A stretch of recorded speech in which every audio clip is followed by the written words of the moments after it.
contre les entreprises. On veut simplement que l'argent que l'on va mettre dans le système, il aille au salaire, à la formation, à des critères d'environnement et pas dans la poche des actionnaires.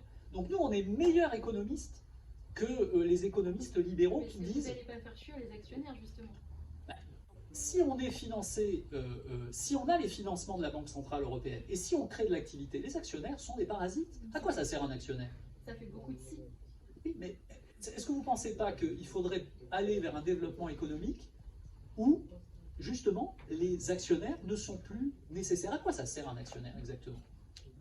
Ils mettent de l'argent dans une entreprise pour en créer davantage. Et donc, on ne pourrait pas le faire ça, nous?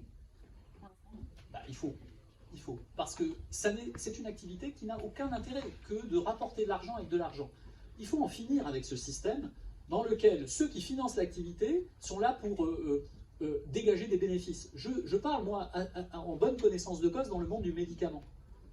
Le monde du médicament, qui est totalement dans les mains des marchands, est une source de dividendes terrible.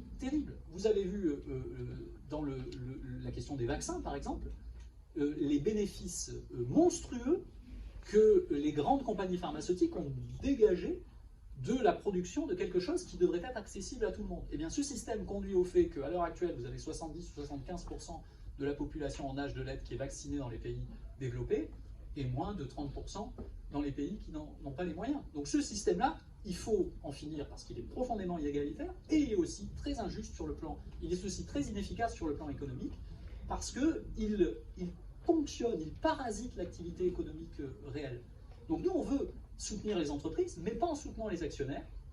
On veut par exemple leur faire des prêts,